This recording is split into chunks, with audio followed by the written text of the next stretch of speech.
চার দেয়ালে নীরব কক্ষে আপন মনে একাকী অট্টহাসি, নিশ্চয়ই পরম সফলতার পূর্বাভাস। উচ্চাকাঙ্ক্ষী চ্যালেঞ্জিং পেশাদার মানুষের জীবনের প্রতিটি কাজের সঙ্গে মিশে থাকে সাফল্যের সুদৃঢ় আশাবাদ। তোমার কথা মতো চাতুরির মাধ্যমে পিতার সমস্ত সহায় সম্পদ বিক্রি করে 10 লক্ষ টাকা ব্যবসায় বিনিয়োগ করেছি। 1 মাস পার হয়ে গেল, এখন পর্যন্ত কি ব্যবসা করছি তা আমি নিজেও জানি না। বাণিজ্য এত সহজ বিষয় নয় যে তুমি অল্পতেই বুঝে যাবে। একটু ধৈর্য ধরো, সময়ে সব জানতে পারবে বন্ধু। মাস কেটে গেল, বাড়ির কোনো খোঁজ নেয়নি। জন্মদাতা পিতা মায়ের মতো ভাবি ও কলিজার টুকা তুই কি খাচ্ছে পড়ছে তা জানতে চাইনি। ভেবেছিলাম প্রথম মাসের উপার্জন পিতার পদতলে রেখে তার পা জড়িয়ে ধরে শহরে নিয়ে আসার কাতর অনুরোধ জানাবো।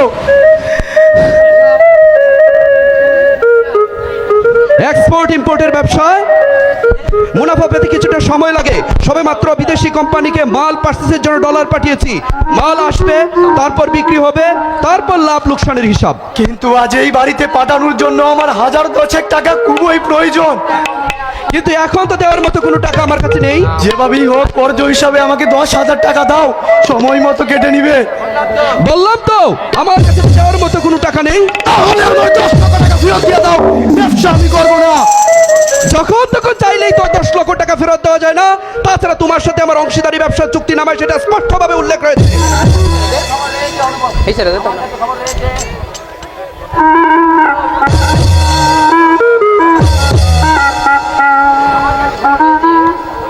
আমার কাছে খবর রয়েছে আপনারা বেআইনি কার্যকলাপের সাথে জড়িত। বিনা অনুমতি দেখানো বাড়িতে প্রবেশ কি বেআইনি নয়? আজ কিন্তু শুধু আপনাদের সতর্ক করার জন্য এসেছি। আপনার পরিচয়? Anupam Roy, inspector detective branch.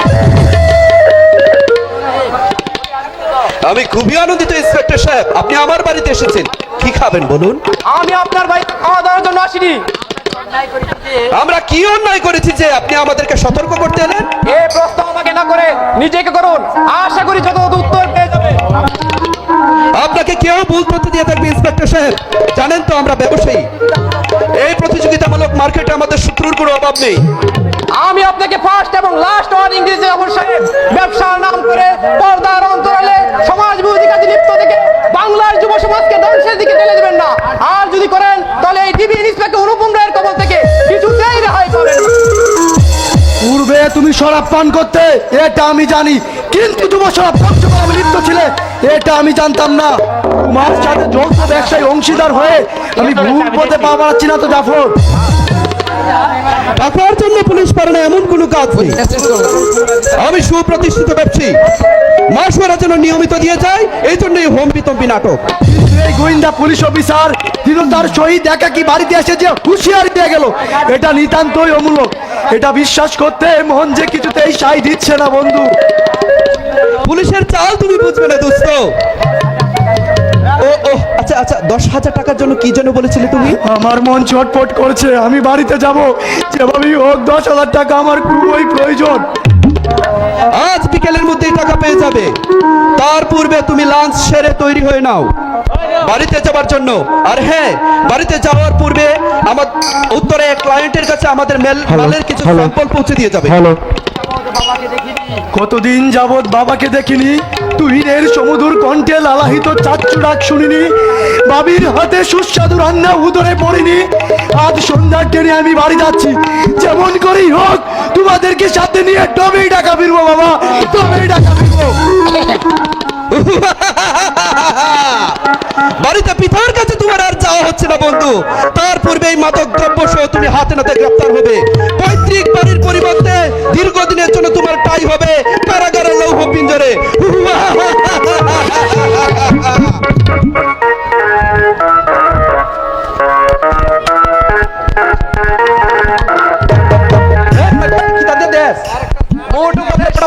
আমাকে যেভাবে ইনফর্ম করেছে সে খবর মিথ্যে না হলে জাফর তার এখানে চলে আসার কথা। জাফর কই? জাফর আশেপাশে রাস্তায় সাদা পোশাকে ডিবি পোস্ট মুতায় রয়েছে, তারাও তো কোনো সংবাদ আছে।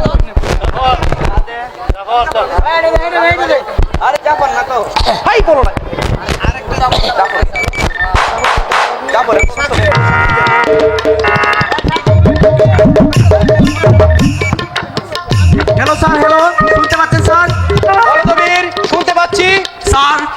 হাতে ব্যাগ সহ সন্দেহভাজন এক ব্যক্তি আপনার উল্টো দিকে সিএনজি থেকে নামলো।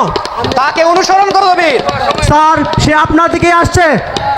আবার অপারেশনের জন্য প্রস্তুত হও আর আশেপাশে মোতায়েন সকল পোস্টকে সতর্ক করে দাও, সে যেন কোনোভাবে পালিয়ে যেতে না পারে। আবার ওভার স্যার, সতর্ক সূচনা জানানো হয়েছে, আমরা প্রস্তুত। Over sir. হ্যালো,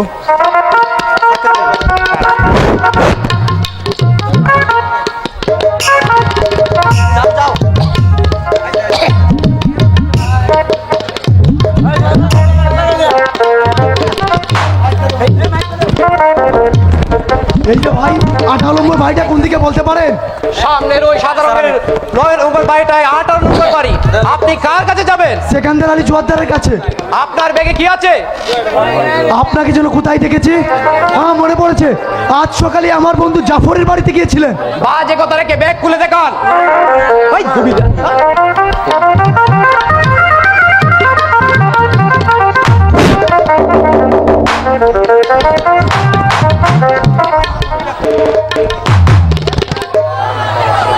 ব্যাগ তল্লাশি করো দবির। Yes sir. এই দেখুন ইন্সপেক্টর সাহেব, ভালো করে দেখুন।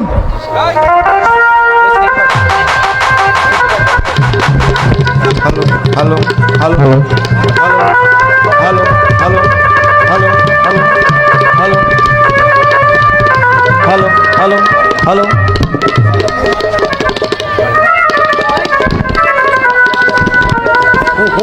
পেয়েছি স্যার, এই দেখুন হিরোইনের প্যাকেট। আমি আর কিছুই জানি না স্যার, আমাকে ফাঁসানো হয়েছে। হিরোইন সব হাতে নাতে ধরা পড়েছে। আপনাকে ফাঁসানোই হোক আর নিজেই বেঁচে থাকেন, আইনের হাত থেকে রেহাই পাবেন না। Dabir, yes sir. এক্ষুনি ওনাকে নিয়ে আমার অফিসে যাও। চল শালা, বুঝবে এবার পুলিশের খেলা। বিশ্বাস করুন স্যার, আমি সজ্ঞানে কোনো অপরাধ করিনি, সুপরিকল্পিতভাবে আমাকে ফাঁদে ফেলানো হয়েছে। ধরা পড়লে সবার মুখে কি কথা স্যার? আমি ষড়যন্ত্রের শিকার। আমি গ্রামের বাড়ি রওনা হচ্ছিলাম স্যার, আসার সময় আমার ব্যবসায়িক পার্টনার ওই বিশ্বাসঘাতক জাফর ব্যাগটি আমার হাতে দিয়ে এই ঠিকানায় পৌঁছে দিতে অনুরোধ করে। আর আপনি সরল বিশ্বাসে পার্টনার বলতো ব্যাগ স্কুলে না দেখেই তাই এখানে পৌঁছে দিয়েছিলেন, তাই না? ঠিক তাই স্যার। আপনার যা বক্তব্য সব কোর্টে বলবেন, আমরা তদন্ত করে দেখব। Dabir, yes sir. এক্ষুনি ওনাকে নিয়ে আমার অফিসে যাও। চল শালা, পুলিশের গোল বুঝতে পারবি জামায়া দল। হে জন্মদাতা পিতা, জীবনে বোধহয় তোমার সাথে আর দেখা হবে না। ভাগ্যের নির্মম পরিহাসে বিনা দোষে চললাম কারাগারে। এই বৃদ্ধ বয়সে ভাবি ও তুহিনকে নিয়ে সম্পূর্ণ নিঃস্ব অবস্থায় কিভাবে বেঁচে থাকবে, এ দুশ্চিন্তায় আমাকে ঘুরে ঘুরে খাচ্ছে।